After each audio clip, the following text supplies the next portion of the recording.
Hi and welcome back to Garden Ninja for the July garden tour. Now, to say it's been a busy month is a bit of an understatement. I'm going to take you through a few of the things I've been doing in my garden alongside a few really exciting projects. So grab yourself a cold one and come on, let's get cracking.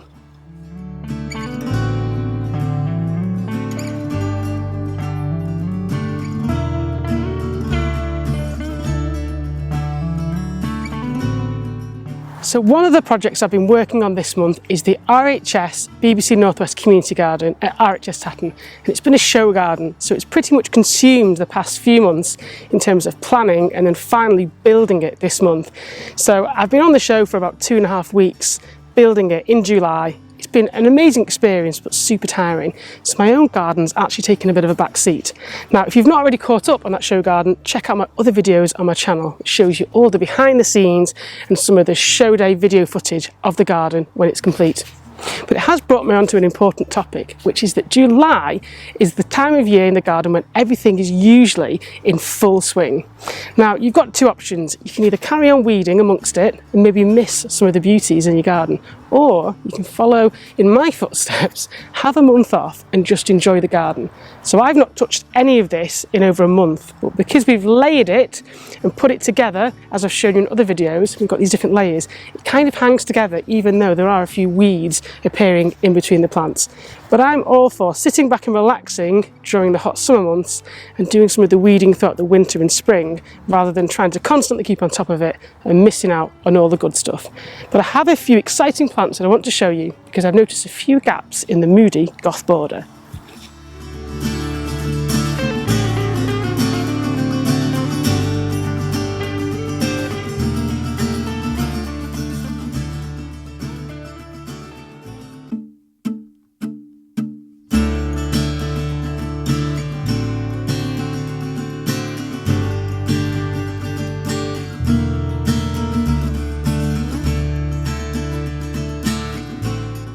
So here we are in what I used to call the moody goth border.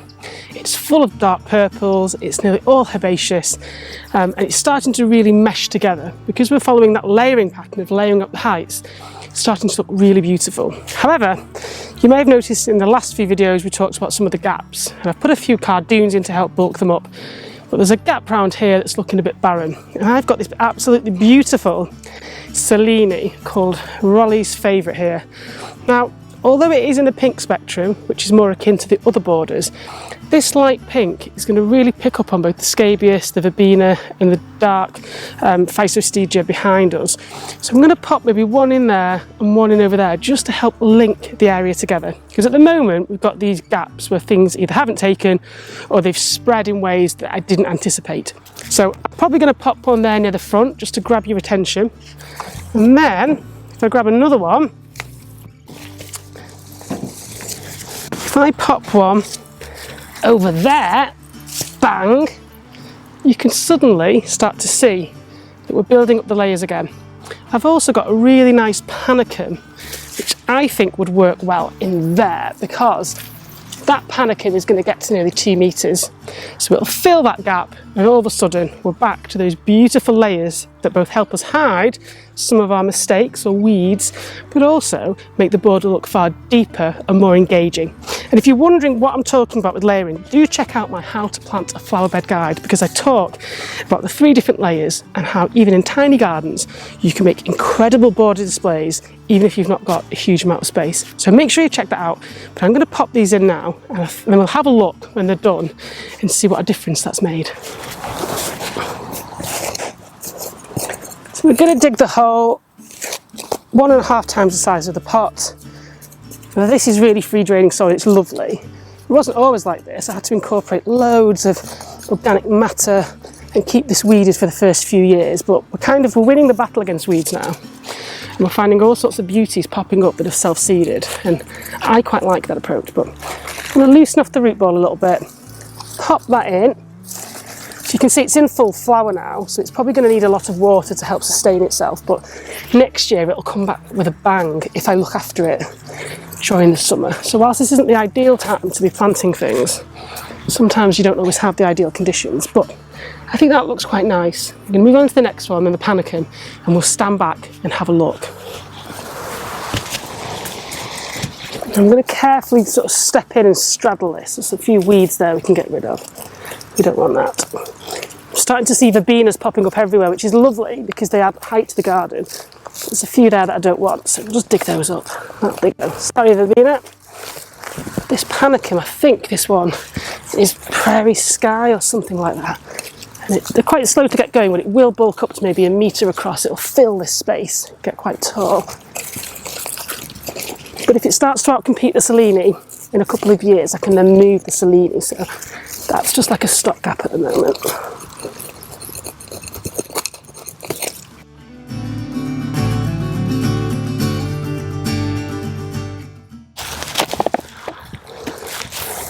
We just want to tease those roots apart because that's really root bound. Look at that.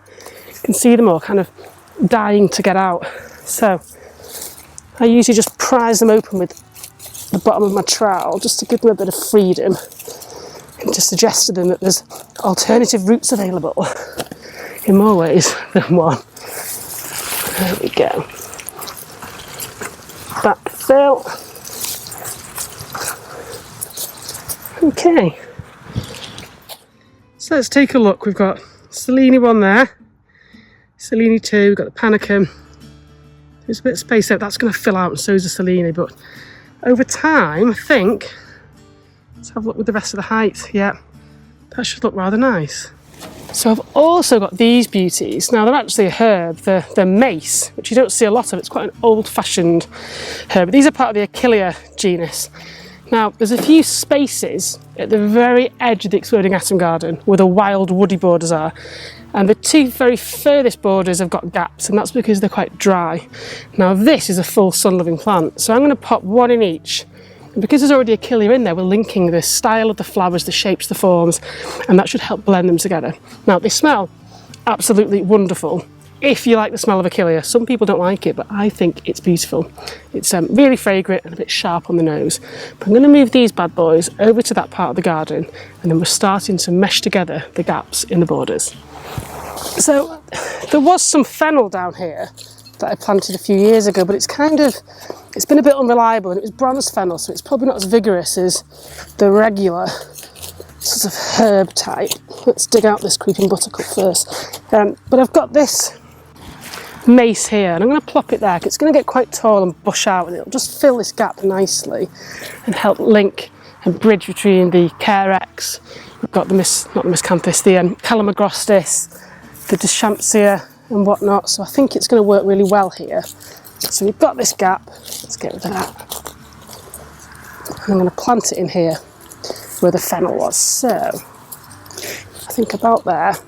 We don't want to plant too close to the edge of the border because what then happens is that plants spill over and you end up having to pin them back, or you get them trapped under your lawnmower, everyone falls out, no one's having a nice time. So what we want to do is to plant them slightly back based on the ultimate growth, because this will fill this space over time, over a couple of years. So I'm just going to tap that out. Loosen the roots as always. That hole's not big enough, so make that a bit bigger. There we go. Loosen all that up. Pop that in there. Backfill. And I think that's going to look rather nice. I can remove that cane and just let it kind of spill a bit. There we go. Fabulous.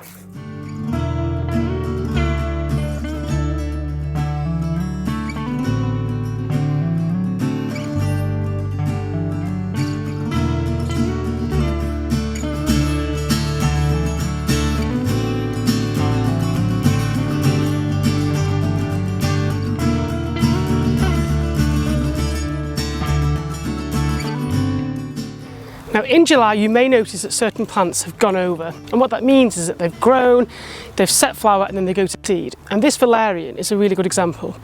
Now I let it go over last year and it's self-seeded everywhere, so we've got loads of plants for free, but it's a bit of a brute. So this year, before these start to set seed, I'm going to cut them back because I really don't want any more, and it's a good month just to get your snips out and snip them back. So I'd literally just cut them back to a couple of inches from above the soil. There we go, there's one. There's one back here. It's just an easy way to keep things tidy and stop stuff running amok in your garden. But obviously if you want more plants, then you can just let these self-seed and see where they appear, and Mother Nature usually knows best. So what you do find with self-seeded plants is that they pop up in beautiful arrangements, and if they turn up somewhere where you don't want them, you can just dig them up.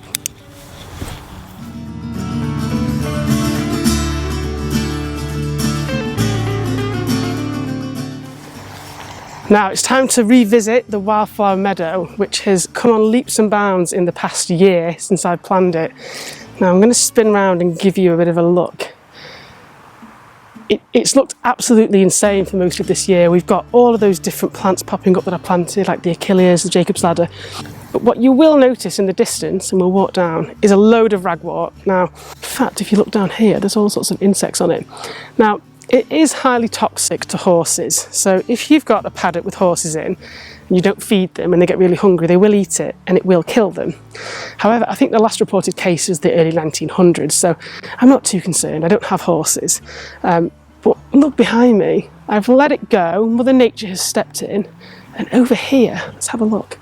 Behind me we've got cabbage white butterflies, we've got bees, we've got hoverflies, and it's providing this huge buffet of food and sustenance for all sorts of wildlife. Now, as you walk further through, you'll see that the grass has been rather vigorous, but there's still plants. In fact, there's a verbena there that's popped up on its own accord.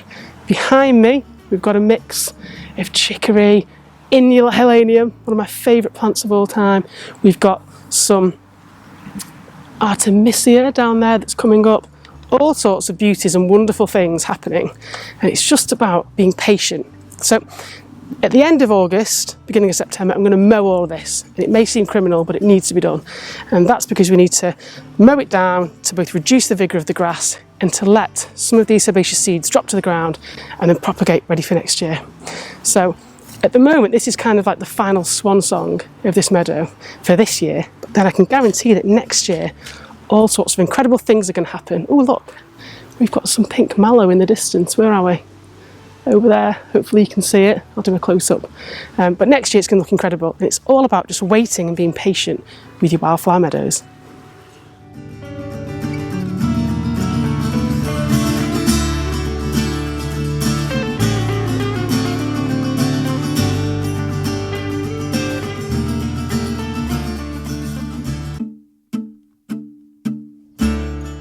So this part of the garden is really exciting at this time of year, and if you've followed my video guides, you'll have seen that about 2 years ago I created this moongate area and planted up all around this small patio.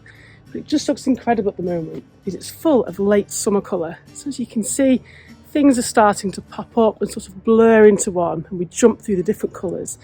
And this is quite monochromatic, so we're going from things like reds to pinks, just and so popping into a little bit of purple. So it's kind of calm, but there's the odd pop, like the heleniums behind me, of colour that just all make it sort of sing and stick together.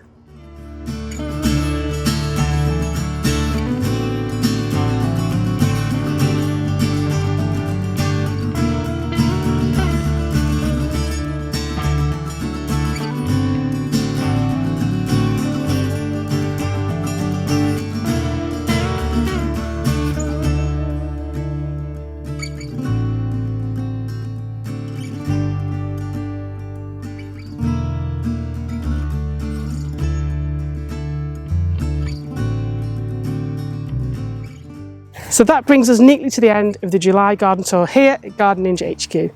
Now it has been an incredibly busy month with TV, show gardens and guest lectures, but next month I'm aiming for a much quieter time where I can enjoy the garden, make a few tweaks and learn from my own gardening process. And that's really important. Don't aim for perfection, aim to enjoy the process. If you've liked this video, make sure you subscribe to my YouTube channel, hit the bell for notifications, and check me out on social media such as Instagram and Twitter, where there's all sorts of other hidden behind the scenes gems that I share on a regular basis. Thanks for watching. I've been Garden Ninja. Happy gardening.